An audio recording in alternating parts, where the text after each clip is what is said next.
Welcome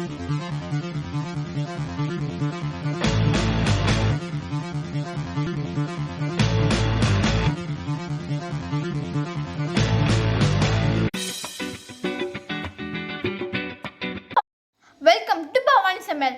வாங்க இன்னைக்கு நம்ம வீடியோவில் எப்படி சூப்பரான வெஜ் பர்கர் எப்படி செய்யணும்னு பார்க்கலாம். அதுக்கு ஒரு பேனில் அரை கப் பால், இது மீடியம் சூடில் இருக்கணும்.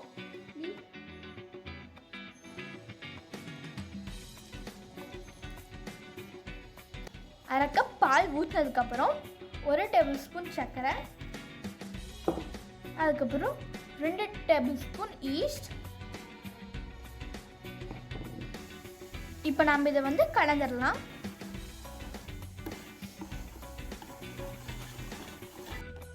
இப்போ இது ஒரு 5 மினிட்ஸ் அப்படியே இருக்கட்டும். இப்போ நம்ம ஈஸ்ட் நல்லா ஆக்டிவேட் ஆகிடுச்சு. இப்போ நம்ம பன் செய்ய ஸ்டார்ட் பண்ணிடலாம். அதுக்கு இப்போ ஒரு மிக்சிங் பவுலில் 2 கப் மைதா, அப்புறம் 4 டேபிள் ஸ்பூன் பட்டர்,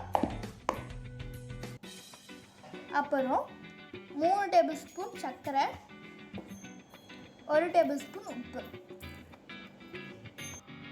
இப்போ நம்ம பாலும் ஈஸ்டும் கலந்து வச்சது இப்போ நம்ம கொஞ்சம் கொஞ்சமாக ஆட் பண்ணிக்கலாம்.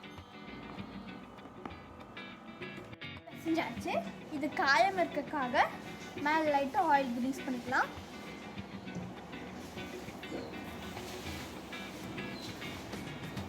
அப்புறம் ஒரு கிச்சன் டவலை லைட்டாக ஈரம் பண்ணிவிட்டு மூடி வச்சிடலாம். இப்போ இது நல்லா டபுள் ஆகிறதுக்கு இது ஒரு 1.5 ஹார்ஸ் இருக்கட்டும்.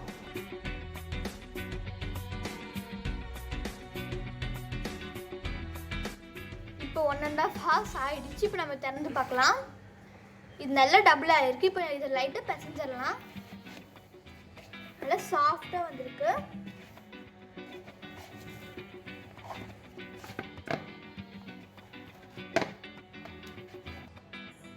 இப்போ நம்ம இதை 4 பிரிச்சிடலாம்.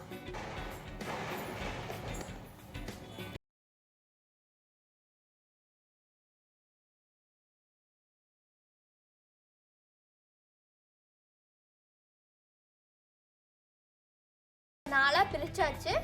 அவனில் பண்ணுறதுனால 10 மினிட்ஸ் பிஃபோரே நம்ம ப்ரீ ஹீட் பண்ணி வச்சுக்கலாம்.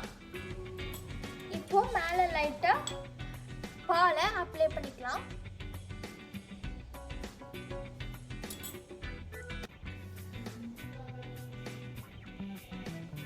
இப்போ நம்ம இது எல்லாத்து மேலேயும் கொஞ்சமாக பட்டர் கிரீஸ் பண்ணிக்கலாம்.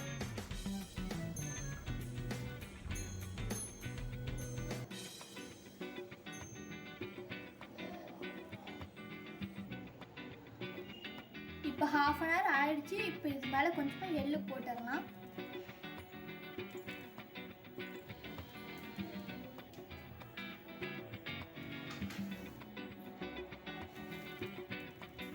இப்போ நம்ம பன்னெல்லாம் ரெடியாக இருக்குது. இப்போ நம்ம இதை பேக் பண்ணிடலாம்.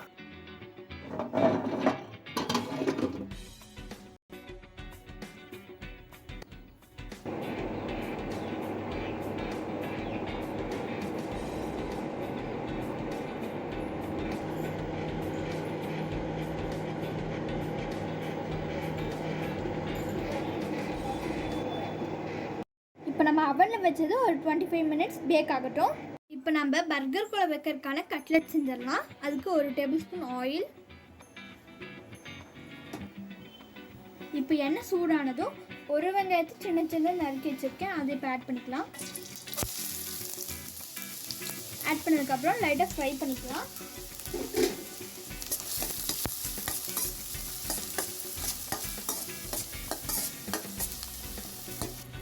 அதுக்கப்புறம் 2 நறுக்குன சின்ன பச்சை மிளகாய், அதுக்கப்புறம் 1 டேபிள் ஸ்பூன் இஞ்சி பூண்டு விழுது,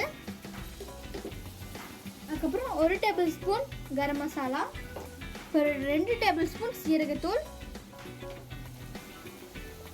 1 டேபிள் ஸ்பூன் மிளகாத்தூள். இப்போ எல்லாத்தையும் நல்லா மிக்ஸ் பண்ணிக்கலாம்.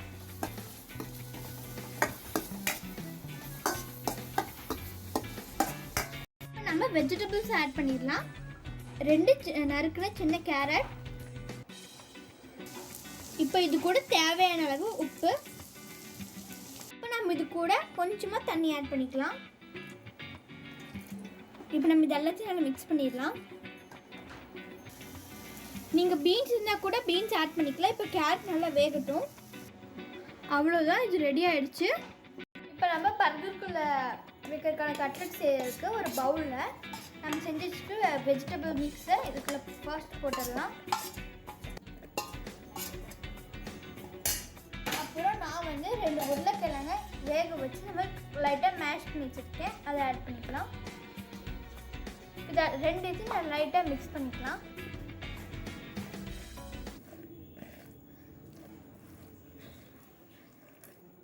அவ்வளோதான், இப்போ நம்ம மாவு ரெடியாக இருக்குது. இப்போ நம்ம வந்து இது நம்ம வேண்டிய சைஸ் கொட்டிக்கலாம்.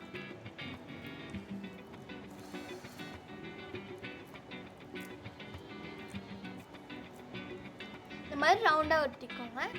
இப்போ நம்ம எல்லாத்தையும் உருட்டியாச்சு.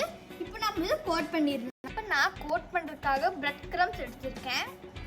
இப்போ நம்ம செஞ்சு வச்சுருக்க கட்லெட்டை இதில் கோட் பண்ணிடலாம். இப்போ நம்ம இதே மாதிரி எல்லாத்தையும் கோட் பண்ணிடலாம். அவ்வளோதான், இப்போ எல்லாத்தையும் நம்ம கோட் பண்ணியாச்சு. இப்போ நம்ம இதை நல்லா மொறு நாங்கள் வரைக்கும் நல்லா பொரிச்சு எடுத்துட வேண்டியதான்.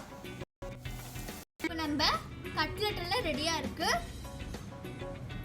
இப்போ நம்ம பன் நல்லா பேக்காகி நல்லா ரெடியாக இருக்குது. இப்போ இது நல்லா சாஃப்டாக ஆகிறதுக்கு இது மேலே நம்ம லைட்டாக பால் ஊற்றிக்கலாம்.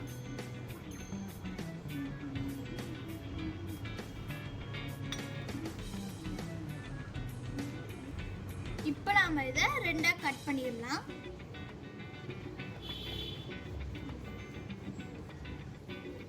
இப்போ இது நல்லா சூப்பராக பேக் ஆகிருக்கு. இப்போ நம்ம பர்கரை அரேஞ்ச் பண்ணுறதுக்காக கொஞ்சமாக கொத்தமல்லி, அப்புறம் நம்ம இப்போ செஞ்சு வச்சுருக்க கட்லட், அப்புறம் ரவுண்டாக கட் பண்ண ஆனியன், அப்புறம் கடைசியாக அழகா, அப்புறம் கொஞ்சமாக திருப்ப கொத்தமல்லி. அப்புறம் இப்போ நம்ம பர்கரை க்ளோஸ் பண்ணிடலாம். அவ்வளோதான், இப்போ நம்ம டேஸ்டியான வெஜ் பர்கர் ரெடி ஆகிடுச்சு. கண்டிப்பாக நீங்களும் இந்த ரெசிபி உங்கள் வீட்டில் ட்ரை பண்ணி பாருங்கள். மறக்காமல் பவானி சமையல் சேனலுக்கு சப்ஸ்கிரைப் பண்ணிடுங்க. நல்லா சாப்பிடுங்க, நல்லதே சாப்பிடுங்க.